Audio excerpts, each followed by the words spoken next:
पौराणिक काल में ऐसी कई महिलाएं हुई हैं जिन्हें हम आदर्श और उत्तम चरित्र की महिलाएं मानते हैं, लेकिन उनमें से सर्वोत्तम है माता सीता।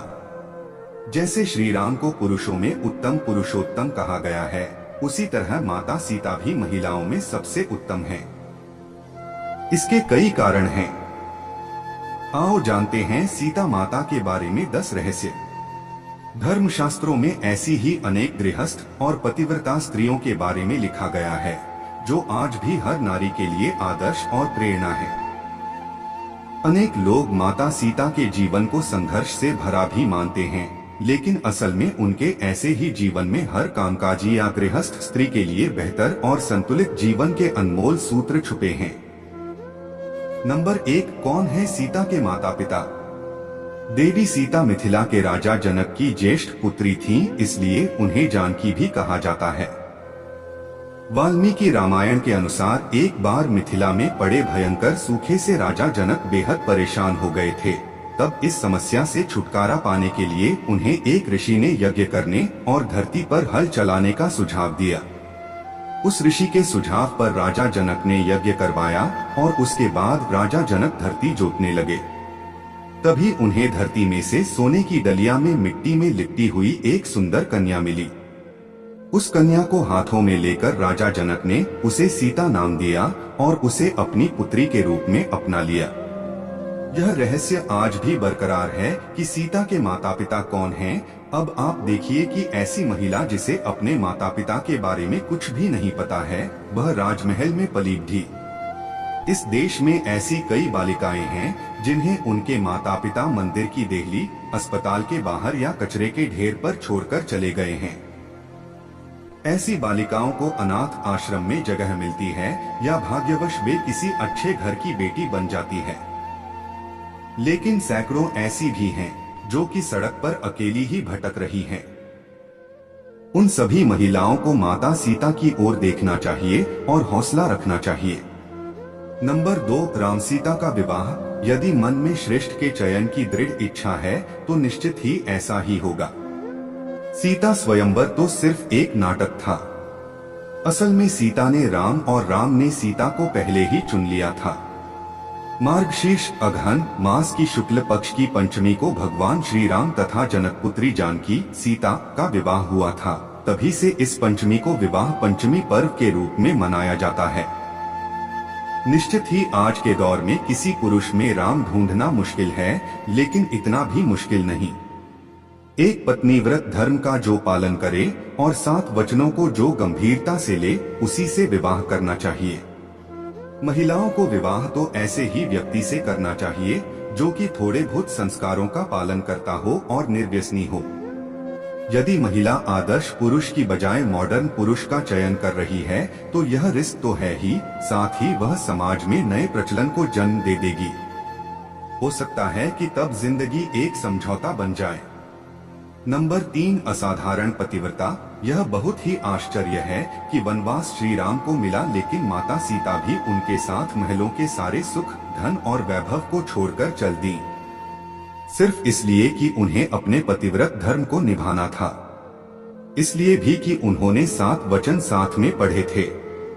उस काल में वन बहुत ही भयानक हुआ करता था। वहां रहना भी बहुत कठिन था, लेकिन माता सीता ने राम के साथ ही रहना स्वीकार किया। निश्चित ही पति को अपनी पत्नी के हर कदम पर साथ देना जरूरी है, उसी तरह पत्नी का भी उसके पति के हर सुख और दुख में साथ देना जरूरी है। कोई महिला यदि अपने पति के दुख में दुखी और सुखी में सुखी नहीं होती है तो उसे सोचना चाहिए कि वह क्या है। आदर्श और उत्तम दाम्पत्य जीवन शिव पार्वती और राम सीता की तरह ही हो सकता है। नंबर 4, सिर्फ गृहिणी नहीं कामकाजी भी। माता सीता सिर्फ गृहिणी ही नहीं थीं, अर्थात घर में रहकर रोटी बनाना या घर के ही कामकाज देखना। वे प्रभु श्री राम के हर कार्य में हाथ बंटाती थीं। इस तरह वे एक कामकाजी महिला भी थीं। श्री राम जहाँ रुकते थे वहाँ वे 3 लोगों के रहने के लिए एक कुटिया बनाते, खुद के कपड़े बनाते, जलाने की लकड़ियाँ इकट्ठी करते और खाने के लिए कंदमूल तोड़ते थे। उक्त सभी कार्यों में लक्ष्मण सहित माता सीता उनका साथ देती थीं। नंबर 5, सीता का साहस। माता सीता का जब रावण ने अपहरण कर लिया और उन्हें अशोक वाटिका में रखा, तब इस कठिन परिस्थिति में उन्होंने शील, सहनशीलता, साहस और धर्म का पालन किया। इस दौरान रावण ने उन्हें साम, दाम, दंड और भेद तरह की नीति से अपनी ओर झुकाने का प्रयास किया, लेकिन माता सीता नहीं झुकी, क्योंकि उनको रावण की ताकत और वैभव के आगे अपने पति श्री राम और उनकी शक्ति के प्रति पूरा विश्वास था। लंकाधिपति रावण ने अपहरण करके 2 वर्ष तक माता सीता को अपनी कैद में रखा था। इस कैद में माता सीता एक वाटिका की गुफा में राक्षसनियों के पहरे में रहती थीं। नंबर 6, सीता का विश्वास। हनुमान जब लंका में अशोक वाटिका पहुँचे तो वे भगवान श्री राम की जो अंगूठी लाए थे वह सीता को दी। सीता माता बहुत खुश हुई। उन्होंने अपने कष्ट को व्यक्त किया और आशंका और निराशा भी जताई कि इतना विलंब कैसे हो गया राम को आने में। नाथ, कहीं भूल तो नहीं गए मुझे? सीता के मन की ऐसी स्थिति जानकर हनुमान ने कहा कि राम को आने में थोड़ा विलंब हो रहा है। माता, यदि आपको लग रहा है कि वे समुद्र पार कर पाएंगे या नहीं, तो मैं आज ही आपको लेकर राम जी के पास चलता हूँ। हनुमान जी ने उन्हें अपनी शक्ति का भरोसा और परिचय दिया। सीता हनुमान जी की शक्ति को देखकर आश्वस्त हो गई और समझ गई कि यह वानर तत्क्षण ही मुझे राम के पास ले जा सकता है। इसके बाद भी सीता जी ने कहा कि राम के प्रति मेरा जो समर्पण है, जो संपूर्ण त्याग है, मेरा पतिव्रता का धर्म है, उसको ध्यान में रखकर मैं राम के अतिरिक्त किसी अन्य का स्पर्श नहीं कर सकती। अब राम यहाँ आए, रावण का वध करें, जो उसके लोग हैं उनको मारें और हमें लेकर जाएं। राम जी ही मुझे मान मर्यादा के साथ लेकर जाएं, यही उचित होगा। नंबर 7, मायावी सीता। माना जाता है कि रणक्षेत्र में वानर सेना तथा राम लक्ष्मण में भय और निराशा फैलाने के लिए रावण के पुत्र मेघनाद ने अपनी शक्ति से एक मायावी सीता की रचना की, जो सीता की भांति ही नजर आ रही थी। मेघनाद ने उस मायावी सीता को अपने रथ के सामने बैठाकर रणक्षेत्र में घुमाना प्रारंभ किया। वानरों ने उसे सीता समझकर प्रहार नहीं किया। बाद में मेघनाद ने मायावी सीता के बालों को पकड़कर खींचा तथा सभी के सामने उसने उसके 2 टुकड़े कर दिए। यह दृश्य देखकर वानर सेना में निराशा फैल गई। सभी सोचने लगे कि जिस सीता के लिए युद्ध कर रहे हैं वे तो मारी गई हैं। अब युद्ध करने का क्या फायदा? राम ने सीता की मृत्यु का समाचार सुना तो वे भी अचेत हो गए। चारों ओर फैला खून देखकर सब लोग शोकाकुल हो उठे। यह देखकर मेघनाद निकुंभिला देवी के स्थान पर जाकर हवन करने लगा। जब राम की चेतना लौटी तो लक्ष्मण और हनुमान ने उन्हें अनेक प्रकार से समझाया तथा विभीषण ने कहा कि रावण कभी भी सीता को मारने की आज्ञा नहीं दे सकता, अतः यह निश्चय ही मेघनाद की माया का प्रदर्शन है। आप निश्चिंत रहिए। बाद में कुछ दिन युद्ध और चला और अंततः रावण मारा गया।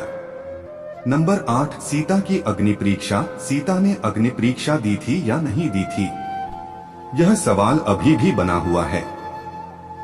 यह भी कहा जाता है कि उन्होंने अग्नि परीक्षा दी थी, लेकिन राम ने सीता का त्याग नहीं किया था।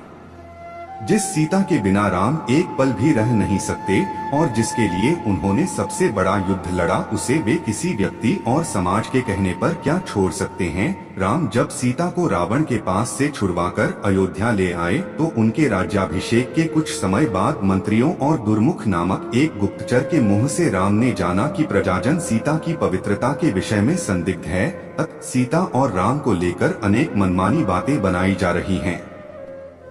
उस वक्त सीता गर्भवती थी। राम और अन्य से सीता से कहा कि समाज में बातें बनाई जा रही हैं।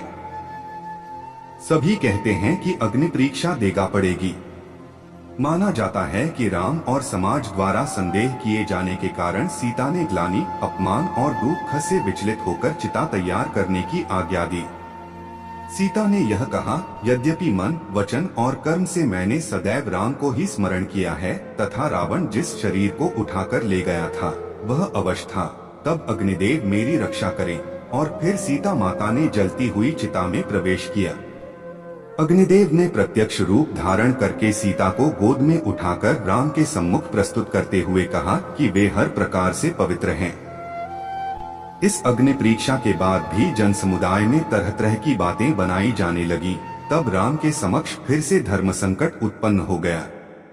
नंबर 9, वाल्मीकि आश्रम में सीता जब गर्भवती थी तब उन्होंने एक दिन राम से एक बार तपोवन घूमने की इच्छा व्यक्त की, किंतु राम ने वंश को कलंक से बचाने के लिए लक्ष्मण से कहा कि वे सीता को तपोवन में छोड़ आएं।